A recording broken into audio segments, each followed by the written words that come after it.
ये कहानी है जैन शासन के महान शासन प्रभावक संप्रति महाराजा की। एक बार की बात है कि एक नगर में एक भिखारी था, बहुत दिनों से भूखा था। उसको खाने के लिए कुछ नहीं मिला था। अचानक उसने देखा कि एक साधु भगवंत किसी घर से गोचरी लेकर के जा रहे थे। वो जाकर के वहां पर भी याचना करने लग गया कि प्लीज मेरे को थोड़ा सा भोजन इसमें से दे दो।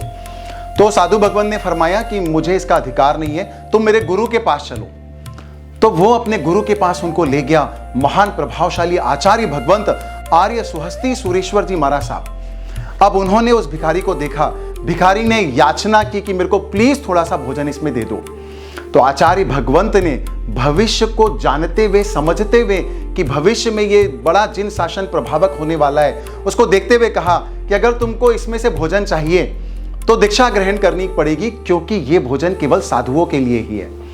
तो वो बेचारा भिखारी मरता क्या न करता, उसने बोला मेरे को दीक्षा दे दो, जो करना है कर दो, पर प्लीज भोजन दे दो। तो महान प्रभावशाली आचार्य भगवंत ने विधि पूर्वक उसको दीक्षा प्रदान की। जैसे ही उसने दीक्षा ली और वो गोचरी करने लगा, भर पेट उसने भोजन खाया। जितनी शक्ति थी उससे भी ज्यादा भोजन उसने ठूस ठूस करके खा लिया। और उसके बाद जो उस रात को हुआ उसकी कोई कल्पना भी नहीं कर सकता था। एक भिखारी ने भोजन के लालच में आकर के दीक्षा ग्रहण कर ली, जैन साधु बन गया और इतना पहले दिन में भरपेट भोजन किया, क्योंकि कितने दिनों से भूखा था। और इतना ज्यादा शक्ति से ज्यादा भोजन करने के कारण रात को उसके पेट में असहनीय पीड़ा प्रारंभ होना शुरू हो गई। सभी साधु भगवंत ने प्रतिक्रमण करने के पश्चात उसकी सेवा करने लग गए और उसके स्वास्थ्य को ठीक करने की कोशिश करने लग गए। नगर के बड़े बड़े सेठ आ गए, वैद्य को बुलाए गए, उसका उपचार करने की कोशिश की गई। अब वो जो भिखारी था, जिसको दीक्षा लिए हुए आधा दिन भी नहीं हुआ था, वो मन ही मन विचार करने लग गया कि कल तक मेरे को कोई पूछने वाला नहीं था और आज मैंने जैन दीक्षा क्या ले ली। पूरे नगर के बड़े बड़े सेठ, ये महान साधु भगवंत सब मेरी सेवा में लगे हुए।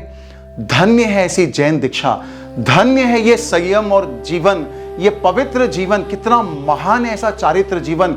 ऐसे भावों से वो पीड़ा को सहते हुए अनुमोदना करने लग गया और नवकार मंत्र का श्रवण करते करते करते, संयम और चारित्र जीवन की अनुमोदना करते करते करते रात्रि में ही मृत्यु को प्राप्त हो गया। और अगले भाव में महान सम्राट अशोक के पुत्र के रूप में उसने राजघराने में जन्म लिया। और असली कहानी तो अभी आगे बाकी है।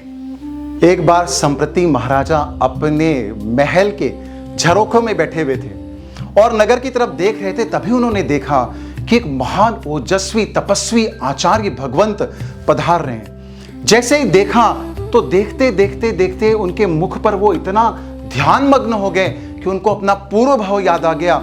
और याद आ गया कि कैसे वो पूर्व भाव में भिखारी थे और ये गुरु भगवंत ने दीक्षा प्रदान करके उनके ऊपर कितना बड़ा उपकार किया और उसके प्रभाव से ही आज मैं राजा बना हूं। तुरंत गए, गुरु भगवंत को प्रणाम किया और उनसे पूछा कि गुरुदेव आपने मुझे पहचाना? तो गुरुदेव ने कहा वत्स मैं तुमको पहचान गया, पूर्व भाव में तुम मेरे शिष्य थे। तो सम्राट संप्रति महाराजा ने विनय के साथ कहा कि गुरुदेव मैं तो दर दर का भिखारी था, आपकी कृपा से जैन दीक्षा ली और उसका ही परिणाम है कि नवकार मंत्र सुनते सुनते मृत्यु को प्राप्त होने की वजह से, समाधि मरण की वजह से आज मैं ये सम्राट बन सका हूं। ये पूरा राज्य मैं आपको समर्पित करता हूं, आप आज्ञा कीजिए। तो आचार्य भगवंत ने फरमाया कि हम जैन साधु कुछ ग्रहण नहीं कर सकते संपत्ति, लेकिन तुम इस संपत्ति का उपयोग जिन शासन की प्रभावना में करो। और ऐसे संप्रति महाराजा अपने गुरु की आज्ञा को शिरोधार्य करके उन्होंने संपूर्ण भारत में 1.25 लाख जिन मंदिर बनवाए और 1.25 करोड़ जिन प्रतिमा भरवाई। धन्य है ऐसे संप्रति महाराजा।